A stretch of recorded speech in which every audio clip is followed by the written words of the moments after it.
Hey guys, मैं कौशल बकवास सिंह नंदो। आज को हम करने जा रहे हैं हिस्ट्री रिवीजन सीरीज का चैप्टर नंबर 4, जो कि है तुम्हारा second phase of the Indian national movement. हमने बिल्कुल स्टार्टिंग का पहला जो रिवोल्ट हुआ था वो पढ़ लिया, उसके बाद जो ग्रोथ हुई नेशनलिज्म की वो पढ़ ली, उसके बाद जो पॉलिटिकल जो चीजें बनी हमने वो पढ़ा, उसका फर्स्ट फेज। आज है सेकंड फेज की बारी।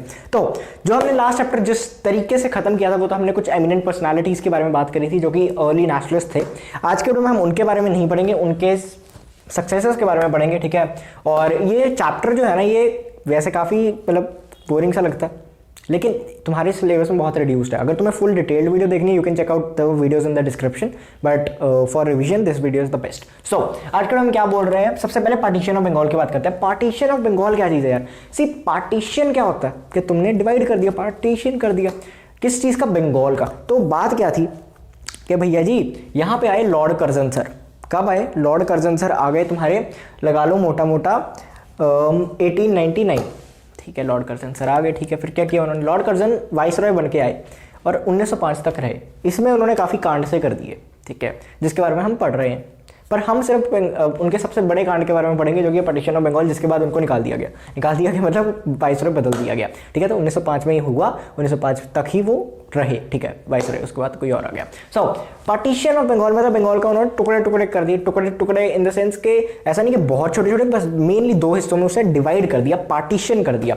अब ये जो खबर थी ये निकल गई पहले कि हम करने लगे, उन्होंने जुलाई वगैरह में ऐसे कह दिया कि हम करेंगे, ठीक है। फिर उसके अगस्त सितंबर ऐसे 2-2.5 महीने बाद फाइनली जो अक्टूबर में जाकर, ठीक है, 1905 में तुम्हारा पार्टीशन हो गया। अब बात क्या आती है यहाँ पे, एक सेकेंड, हाँ, तो बात क्या आती, किस हिस्सों में हुआ? सबसे पहले एक बंगाल और एक ईस्टर्न बंगाल। आज के बंगाल की बात नहीं कर रही, ये वेस्ट बंगाल ही है, ठीक है, इंडिया का है। उस टाइम पे जो अखंड भारत था, जो मतलब जिसमें बांग्लादेश भी वही आता था, पाकिस्तान भी वही आता था, और कोई ऐसी बाउंड्रीज नहीं थी सच। उसमें जो बंगाल था वो कैपिटल था, पहली बात। और कैपिटल होने के साथ साथ जो बंगाल था ना वो काफ़ी बड़ा था। छोटा नागपुर वगैरह उस टाइम पे नहीं हुआ करता था। उड़ीसा वगैरह सब, उस बिहार के भी का बहुत बड़ा हिस्सा बिहार का बंगाल में आता था। असम वगैरह सब, मतलब बहुत बड़ा बंगाल था। उसको उन्होंने कहा क्या, दो हिस्सों में डिवाइड करेंगे। एक तो बंगाल जो कि उड़ीसा, बिहार और जो वेस्टर्न बंगाल है उसका हिस्सा होगा, और दूसरा ईस्टर्न बंगाल जो कि ईस्टर्न बंगाल और असम पूरा मिला के वो बनेगा। ये दो हिस्सों में डिवाइड कर दिया। अब कहने का भाव उनका ये था, उन्होंने क्या अपने तरीके से, लॉर्ड कर्जन ने क्या कहा कि यार हम इसलिए कर रहे हैं कि हमसे एडमिनिस्ट्रेशन सही तरीके से नहीं हो रही। क्या नहीं हो रही? एडमिनिस्ट्रेशन सही तरीके से नहीं हो रही, समझ रहे हो?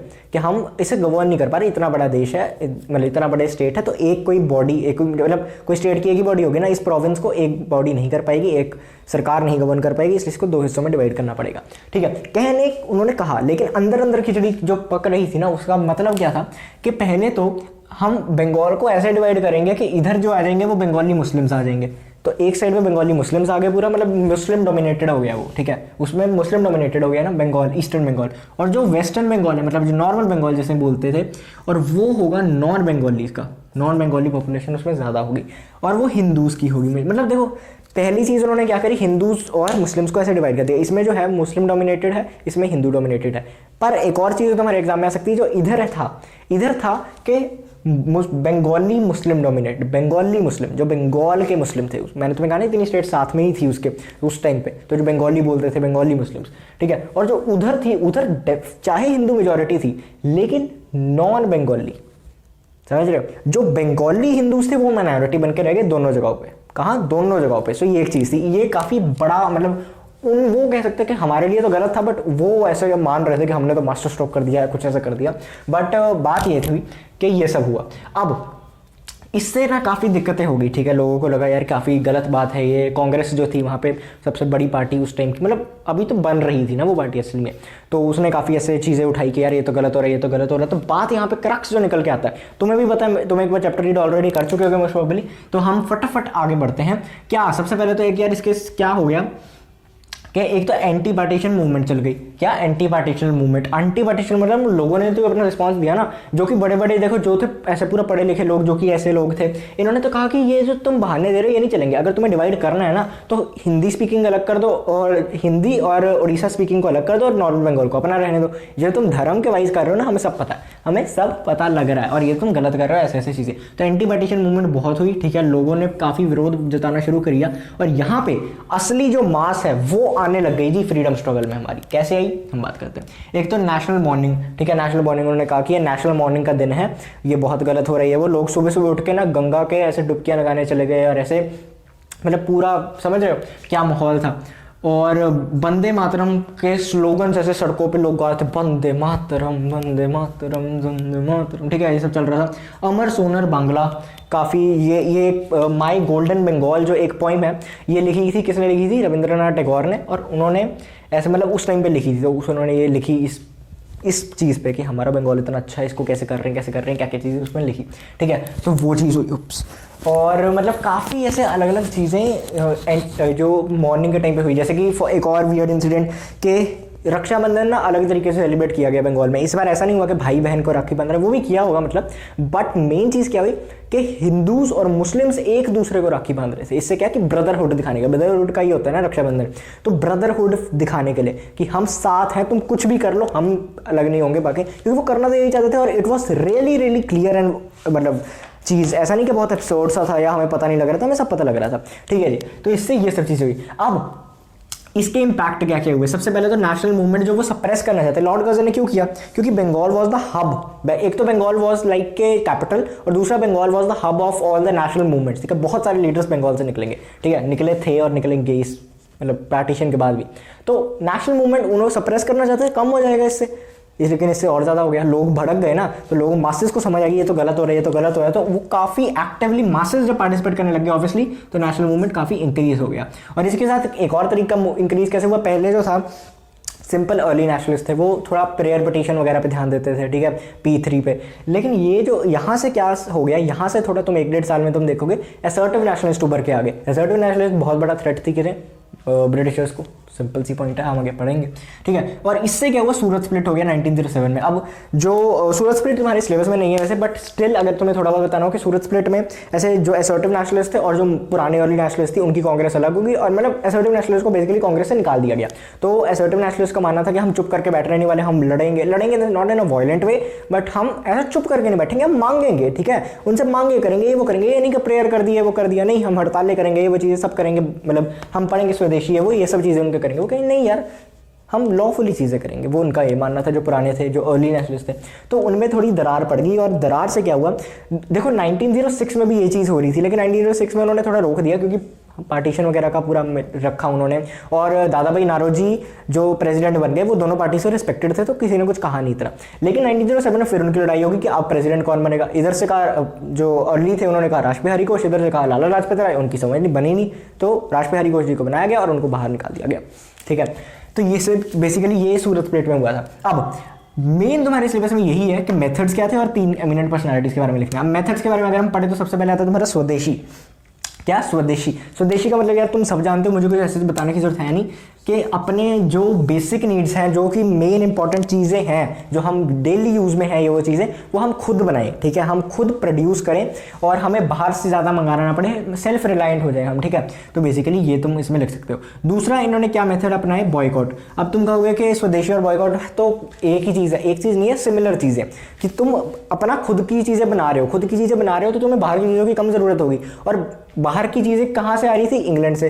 इंग्लैंड में इतने प्राइसेस हाई करके हमसे रॉ मटेरियल लेके जा रहे थे, वहाँ पे बना के इतने ज़्यादा पैसों पे बेच रहे थे। किसका पैसे से? हमारे पैसे से, हमसे टैक्स लेके। तो ये बॉयकॉट वाला भी स्टार्ट हो गया कि यार ये चीज़ नहीं चलेगी, हम अपने सामान से चल जाएंगे, हमें तुम्हारी की लोड नहीं। और अपन मतलब ये तो बहुत तगड़े लेवल पे हुआ बॉयकॉट वगैरह। अब जो बॉयकॉट बॉलीवुड ये वो चीज़ें चल रही हैं, ये सब तो अलग है, ठीक है, बट वो जो हुआ था वो तो लाइक के दे वो मतलब कई जगहों पे जो भी चीज़ें थी ब्रिटिशर्स की, ऐसे सामान था ब्रिटिश सामान, उसको आग लगाने लग गए। और मतलब ऐसे काफ़ी चीज़ें, काफ़ी बॉयकॉट ऐसा वगैरह इनके मेथड में था ये, ठीक है। नॉट इन अ वायलेंट कि ब्रिटिशर्स को मारने लग जाए कुछ, बट उनका सामान, समझ रहे हो। तो ऐसा नहीं कि चुप भी करके बैठ गए, काफ़ी चीज़ें भी कर रहे हैं बट मार कुटाई नहीं, ठीक है। बेसिकली समझ रहे हो। नेशनल एजुकेशन में बहुत, तुम जिस भी लीडर के बारे में पढ़ोगे वो या तो किताब लिख रहे होंगे या न्यूज़पेपर वगैरह में होंगे और एजुकेशन को स्प्रेड करना चाहते होंगे। बहुत इंपॉर्टेंट चीज़ थी।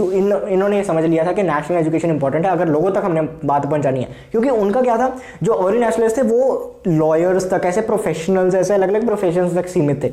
ये चाहते थे कि पूरी मास आए, जब पूरा मास आएगा तभी हमें आज़ादी वगैरह मिल सकती है, आज़ादी की बात आएगी अभी। तो इसलिए नेशनल मूवमेंट जो थी, नेशनल एजुकेशन जो थी, वो चाहते थे कि लोगों से तक पहुंचे, ताकि वो एक तो बेसिक चीज़ें सीखे और साथ में जो बाहर के आइडियोलॉजीज वगैरह उनको भी उनका पता लगे, राइट। और उसके बाद जो पैसिव रेसिस्टेंस उन्होंने अपनी, जैसे मैंने कहा कि ऐसा नहीं कि वायलेंट नॉन वायलेंट तरीके से, बट काफ़ी कुछ ऐसे रेसिस्टेंस, मतलब कि अपने जो हक है ना उन्हें मांगो, उनकी भीख नहीं मांगनी, उनको क्लेम करना है, ठीक है। वो कहते, उन्होंने कहा था कि कांग्रेस ऐसे नहीं चल सकती जब तक उनमें उनको भीख मांगने में और हक जताने में फर्क नहीं पड़ता। वो कह रहे साडा हक इथे रख, क्या साडा हक इथे रख, ये वाले मांग रहे हैं। जो अर्ली नेशनलिस्ट थे दे वो लाइक प्रेयर कर रहे हैं कि हमें दे दो ये चीज़, वो कर दो, थोड़ा मतलब तुम्हें क्या कहता है कॉन्स्टिट्यूशनल एगिटेशन मेथड, ये वो नहीं है, हम पैसिव रेसिस्टेंस अपनाएंगे, ठीक है। अब इसके भी अलग अलग बीच में जो तुम थोड़े से सब पॉइंट अगर लिखना चाहो, ऐड करना चाहो तो लिख सकते हो। एक तो जी रिवाइवलिज्म, इन्होंने काफ़ी ना पुराने जो शिवाजी वगैरह जैसे ऐसे थे ना, शिवाजी महाराज एंड गणपति जी, ऐसे जो फेस्टिवल्स थे इनको रिवाइव किया। क्यों? क्योंकि इसमें मासेज आती है। रिलीजन से अगर हम देश को साथ में जोड़ेंगे तो काफ़ी मास को समझ आएगा, राइट। तो इनको जोड़ा, इंडिया के बारे में सिखाया कि यार इंडिया की हिस्ट्री बहुत रिच है। ब्रिटिशर्स अभी आए हैं, क्योंकि कई इंडियंस जो बाद में पैदा हुए हैं उनको तो यही लग रहा है ना कि भाई हम तो शुरू से ब्रिटिशर्स से ही राज करते हैं, ठीक है, मतलब ब्रिटिशर्स हम पे राज करते हैं, तो मतलब अब तो ये नॉर्मल है। इसमें क्या नॉर्मल नहीं है, रिवाइव करो पुरानी चीज़ों को, पुरानी हिस्ट्री को ग्लोरीफाई, ठीक है। पर्सनल सेक्रीफाइसेस के लिए तैयार किया लोगों को कि आपको देने पड़ेंगे सेक्रीफाइस, किसके लिए? देश के लिए, और वो वर्थ इट होंगे ये वो चीज़ें। मास इन्वॉल्वमेंट, वही मैंने बताया कि रिवाइवलिज्म वगैरह करके क्यों कर रहे थे, नेशनल एजुकेशन क्यों स्प्रेड करना चाहते थे, ताकि मास इन्वॉल्वमेंट हो। एक दो बॉडीज कर मिलकर नहीं कर सकती, पूरी मास चाहिए, ठीक है जी। तो ये था बेसिकली तुम्हारा मेथड्स और पार्टीशन ऑफ बंगाल। तो इसके बाद हमारे सिलेबस में है बाल पाल लाल का ट्रायो, जिसके बारे में हम पढ़ेंगे। असर्टिव नेशनलिस्ट का काफी इंपॉर्टेंट ट्रायो, वैसे तो और भी असर्टिव नेशनलिस्ट है, बट मेन जिन्हें हिस्ट्री में रिमेंबर किया जाता है और तुम्हारे सिलेबस में भी इंपॉर्टेंट है, जो कि है बाल गंगाधर तिलक, पाल बिपिन चंद्र पाल एंड लाल लाला लाजपत राय, ठीक है। इन तीनों के बारे में हम पढ़ते हैं एग्जाम पॉइंट ऑफ व्यू से, दो कंट्रीब्यूशन, लेकिन हम पूरा पढ़ेंगे, ठीक है। बाल गंगाधर तिलक क्या है? बाल गंगाधर तिलक महाराष्ट्र में बॉर्न हुए थे एंड इन्होंने ये भी जस्टिस रनदे के अंडर काम नहीं करते थे, मतलब उनसे इन्फ्लुएंस वगैरह तुम ऐसे मान लो, ठीक है। इनको क्या है, father of India assertive nationalism कहा गया है, फादर ऑफ असर्टिव नेशनलिज्म के पिताजी, फादर ऑफ असर्टिव नेशनलिज्म, ठीक है। अब इसकी कॉन्ट्रीब्यूशन अगर हम इनके पढ़ें तो वो क्या है, सबसे पहले तो डिमांड फॉर स्वराज। इन्होंने स्वराज की डिमांड पहली बार ऐसे कोई नेशनल लीडर ने कही। तो पिछले चैप्टर को यार, पिछले चैप्टर में तो दादा भाई नारोजी वगैरह ने किया था, ऐसे उनकी प्रेसिडेंटशिप में हुई थी कांग्रेस में, ठीक है। तो फर्क समझो। तो इन्होंने क्या कहा था, Swaraj is my both right and I shall have it, ठीक है। अभी कौन से टाइप के स्वराज की बात कर रहे थे, ये थोड़ा तुम्हारी बुक में अजीब सा दे रखा है। जैसे कि तुम्हारा तीसरा पॉइंट होगा वो होम रूल वगैरह का कुछ होगा। तो होम रूल लीग जो उन्होंने बनाई थी उसमें तो यही था ना कि वो ब्रिटिश के अंडर ही अपनी स्वराज वगैरह मिल जाए उनको, कि मतलब उनके अंडर ही बट स्वराज। तो ये है, ठीक है। अब अगर हम इनकी बात करें तो इसमें क्या, सबसे पहले तो यार एग्रेसिवली डिमांड फॉर स्वराज, काफ़ी एग्रेसिवली ऐसा मतलब पूरा उन्होंने काम कर रहे थे ब्रिटिशर्स के अगेंस्ट। जैसे मैंने कहा ना, ये पैसिव कर रहे थे, बट ऐसा नहीं कि बैठे थे, पैसिव कर ही जा रहे थे, रेसिस्टेंस थी इनकी। और उसके साथ हम सबकी बात करें, ठीक है, इनकी बात करें तो क्लोज कॉन्टैक्ट विद मासेज। ये पहले वो लीडर थे जिनका इतना ज़्यादा क्लोज कॉन्टैक्ट था मासेज के साथ, ठीक है। इतनी ज़्यादा इनकी बॉन्डिंग थी, इतना ज़्यादा इनका ऐसे बातचीत होती थी मासेज के साथ, और इन्होंने काफ़ी इन्फ्लुएंस किया उनको, ठीक है। और ऐसा कहा कि आप आओ। उसके बाद अगर तुम इस पॉइंट में लिखना चाहो तो अखाड़ाज और लाठी क्लब्स का भी लिख सकते हो, कि इन्होंने काफ़ी अखाड़ाज और लाठी क्लब्स खोल ले, ठीक है, ऑर्गेनाइज किए। क्यों? क्योंकि वो उनका मानना ये था, ठीक है, एजुकेशन वगैरह इंपॉर्टेंट है, हम आगे पढ़ेंगे, लेकिन साथ ही साथ ना स्ट्रेंथ होनी चाहिए, फिजिकल स्ट्रेंथ होनी चाहिए। तुम दिमाग में जितने भी हो, कुछ भी हो, तुम्हें अपने आप को डिफेंड करना नहीं आता, तुम खत्म हो। सो फर्स्टली हमें अपनी मतलब स्ट्रेंथ का चाहिए, ठीक है। सो अखाड़ाज और लाठी क्लब्स और फिजिकली फिटनेस के लिए करते थे। और उसके बाद प्रीच नेशनलिज्म को काफ़ी उन्होंने प्रीच किया। कैसे किया? अब वो भी तुम जैसे देख सकते हो, गणपति फेस्टिवल और शिवाजी फेस्टिवल को काफ़ी रिवाइव किया लोगों में, ठीक है। और ऐसा उन्होंने कहा, ठीक है, जैसे मैंने स्टार्टिंग में कहा था रिवाइवलिज्म, तो गणपति फेस्टिवल और शिवाजी फेस्टिवल के ये सब हमारी हिस्ट्री है, रिच हिस्ट्री रही, हमने ये सब किया, वो सब किया। ये सब चीज़ें करके क्या होता है, नेशनलिज्म की फीलिंग आती है ना, कि हमारे देश में ये सब हो चुका है। तो हम अपने आप को पहले इन्फीरियर मानने लग गए थे ना, मतलब ब्रिटिशर्स हमें फील करवाते थे रेशियल डिस्क्रिमिनेशन वगैरह से। तो उसको खत्म करने के लिए ये सब चीज़ें होती है, ठीक है। खत्म, टाटा गुड बाय, तो गया। तो उसके बाद क्या, इन्होंने बुक्स लिखी हैं, ठीक है। एक तो गीता रहस्य तो इन्होंने जेल में रह के लिखी थी, आई थिंक, मैंने पढ़ा है कहीं, पता नहीं, ठीक है। आर्कटिक होम ऑफ वेदास, ये भी इनकी बुक है। और उसके बाद इनको फोररनर ऑफ गांधी जी क्यों कहा जाता है? फोररनर मतलब आगे, फोररनर जैसे ऐसे कोई रेस में आगे, मतलब ये गांधी जी से आगे थे, काफ़ी आगे थे इन द सेंस कैसे, मतलब कोई रेस वगैरह चल रही थी नहीं। कहने का भाव है कि सॉरी, जो गांधी जी ने चीज़ें आके करी है ना, उन्होंने तिलक जी ने काफ़ी पहले ही शुरू कर दी थी, ठीक है। जैसे तुम कह सकते हो ये काफ़ी बार जेल गए, वो काफ़ी बार जेल गए, not in that sense, but कि मतलब काफ़ी जो इन्होंने चीज़ें शुरू करी वो इन्होंने फॉलो करी थी, वो गांधी जी ने भी आगे फॉलो करी, एंड ऐसा पैसिव रेजिस्टेंस की चीज़ें एंड वो सब, क्योंकि यही है ना स्वदेशी बॉयकॉट, ये सब वो इन्होंने किया। बिपिन चंद्र पाल जी की बात करें तो यार इनको father of revolutionary thought in India, ये दिख रहा है कि नहीं पता नहीं, but father of revolutionary thought in India उनको कहा गया है, किसे? Bipin Chandra Pal. Father of assertive nationalism is Bal Gangadhar Tilak and father of revolutionary thought in India is Bipin Chandra Pal. अब क्यों? क्योंकि इन्हीं सबसे पहले तो यार रोल एज अ जर्नलिस्ट, ये एज अ जर्नलिस्ट काम किया इन्होंने। कहाँ कहाँ काम किया? एक तो तुम देख लो New India, the Tribune, Bengal public opinion, ये 3 अखबारों में इन्होंने एज अ जर्नलिस्ट काम किया, ठीक है। उसके बाद अगला पॉइंट हम लिख सकते हो कि नेशनल एजुकेशन, मतलब इन्होंने जर्नलिज्म से काफ़ी ऐसे नेशनल जो है आइडियोलॉजीज वगैरह को, इंटरनेशनल आइडियोलॉजीज काफ़ी ऐसा फैलाया है। तुम इस पॉइंट में ये भी ऐड कर सकते हो। नेशनल एजुकेशन में क्या लिख सकते हो कि बेसिक्स ऑफ फ्रीडम मूवमेंट लोगों तक पहुंचाई है, ठीक है, लोगों तक, क्योंकि उन्होंने कहा कि जब लोग एजुकेट होंगे तभी लोगों को बेसिक्स पता लगेंगे, जैसे मैंने पहले बताया एजुकेशन फ्रीडम मूवमेंट के effective instrument for of social progress, के इससे ही सोशल प्रोग्रेस किया जा सकता है। एंड सबसे इंपॉर्टेंट पॉइंट अगर बिपिन चंद्र पाल जी के बारे में तुम्हें लिखना हो, सोशल एंड इकोनॉमिक रिफॉर्म्स वो क्या क्या लेके आए। सबसे पहले तो उनका ये मानना था, उन्होंने काफी क्रिटिसाइज किया कास्ट सिस्टम को, कास्ट सिस्टम, ठीक है। और कास्ट सिस्टम के साथ ये भी तुम लिख सकते हो कि वो इनका मानना था कि ऐसा इंटरकास्ट मैरिजेस वगैरह भी होनी चाहिए, उससे मतलब हमारी आपस में ब्रदरहुड वगैरह बढ़ेगा, ठीक है। सो एडवोकेटेड विडोरी मैरिज, ठीक है। वुमेन एजुकेशन पे उन्होंने काफ़ी ऐसा स्ट्रेस किया कि होनी चाहिए, क्योंकि देखो women are important part of the society ना। अब उस टाइम पे एग्जैक्ट कितनी पॉपुलेशन की परसेंटेज थी मुझे नहीं पता, बट स्टिल सिर्फ कहें कि हम जो मर्द हैं या फिर जो मेन हैं ये पूरी लड़ाइयाँ पूरे देश के लिए जीत लेंगे, दैट वाज लाइक रॉन्ग ना। अगर वुमेन भी पार्ट लेना चाहती है तो why not, they are also Indians right. So tax the rich more, उनका ये मानना था कि यार रिच जो लोग हैं, अमीर लोग हैं, उन पे ज़्यादा टैक्स लगना चाहिए। जो गरीब है वो बंदा अपने खाने के लिए इतने मतलब लाले पड़े हुए हैं, वही नहीं खा पाते, तो क्यों, राइट, उन पे टैक्स कम लो। और 48 आवर वर्क वीक की उन्होंने काफ़ी मांग करी कि यार जो वर्कर्स वगैरह हैं उनके लिए 48 आवर्स जो है, बस 48 आवर्स पर वीक काम होना चाहिए और वेजेस इससे ज़्यादा होनी चाहिए जितनी नॉर्मल होती है, उसकी काफ़ी डिमांड करी, ठीक है। ये तुम्हें आई होप समझ आया। अब लाला लाजपत राय जी के बारे में पढ़ते हैं। इनके बारे में तुमने सुना ही होगा डेफिनेटली। अगर तुमने भगत सिंह वगैरह जी के बारे में पढ़ा है, कहीं सुना है, कोई मूवी देखी है, कोई डॉक्यूमेंट्री देखी है, तो उसमें definitely Lala Lajpat Rai should be there, right. ऐसा तो है नहीं कि वो होंगे ही नहीं, बिकॉज दे आर वो क्लोज। तो पंजाब केसरी के बारे में, इनको पंजाब केसरी कहा जाता है, ठीक है। शेर पंजाब भी कहा गया है। तो तुम्हें ये पता है, father of assertive nationalism, father of revolutionary thought in India and Punjab Kesari शेर पंजाब, ठीक है जी, समझ गए। अब inspired by Arya Samaj movement, Punjab के हैं तो इनके आर्य समाज मूवमेंट से काफ़ी इंस्पायर हुए थे, जो कि स्वामी दयानंद सरस्वती जी ने शुरू करी थी। ये तुम्हारे आगे सेकंड चैप्टर में थोड़ा बहुत था।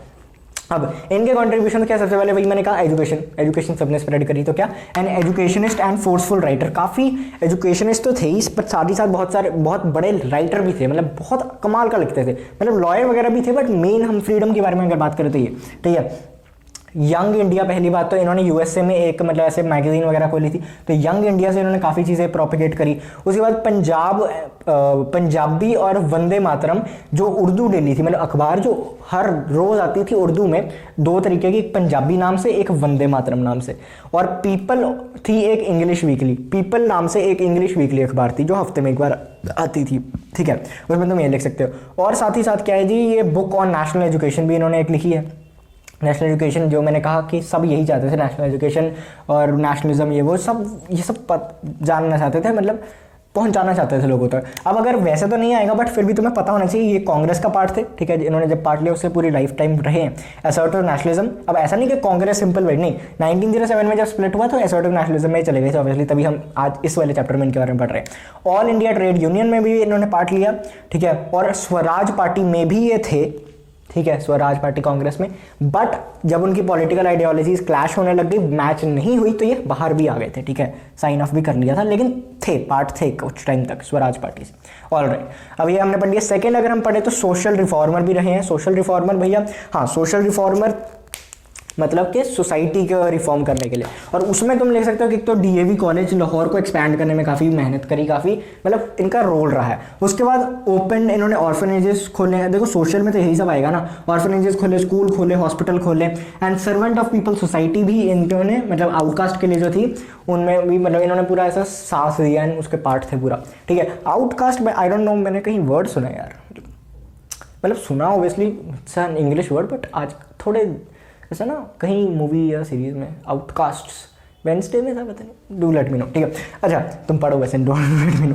Political work outside India, political work outside India इन्होंने काफ़ी किया इंडिया के बाहर। सबसे पहले हमने पढ़ा था दादा भाई नारोजी के बारे में, उन्होंने इंडिया के बाहर बहुत कुछ किया, उनको अनऑफिशियल एम्बेसडर कहते हैं। इनके बारे में अगर हम बात करें तो क्या 1914 में इन्होंने गदर पार्टी ज्वाइन कर दी थी। गदर वो नहीं जो तुम्हारी मूवी है सनी देओल वाली, नहीं, गदर पार्टी अमेरिका में ज्वाइन कर ली थी 1914 में, जब ये बाहर गए थे, अमेरिका गए थे। और इन्होंने बाहर एक और चीज़ करी, यंग इंडिया, जो मैंने बताया था कि यूएसए में इन्होंने स्टार्ट की थी, ठीक है। तो यंग इंडिया इनकी अखबार वगैरह जो थी, मैगजीन, वो उन्होंने बाहर चलाई और उसमें काफ़ी इंडिया के बारे में उन्होंने प्रोपेगेट किया, बताया उनको कि इंडिया का क्या दुख तकलीफें हैं, क्या चीज़ें गलत है, ठीक है। और लाला लाजपत राय तो ये तो तुम्हें मतलब ठीक है आई गेस बता दिया। सो यार आई होप तुम्हें समझ आ गया। साइमन कमीशन तुमने सुना होगा कभी ना कभी, Simon go back, Simon go back. Simon commission जो थी उसमें उसके प्रोटेस्ट करते हुए काफ़ी लाठियाँ, मतलब पुलिस ने ऐसा मतलब लाठियाँ वगैरह, लाठी चार्ज कर दिया था। एंड देन ये भी प्रोटेस्ट कर रहे थे, इन पे काफ़ी लाठियाँ मारी गई पुलिस के द्वारा। एंड उसके कुछ दिनों बाद ही डाइड, ठीक है, मतलब काफ़ी ज़्यादा वुंडेड हो गए थे। So this was all. I hope तुम्हें चीज़ें समझ आई हो, क्लियर हुई हो second phase of the Indian national movement. इसके बाद आई गेस मुस्लिम लीग है, वो भी हम डेफिनेटली जल्दी करेंगे। अगली वीडियो में आना, समझ लेना, पेपर आ रहे हैं, पढ़ लेना, एंड या चिल करो। नमस्ते।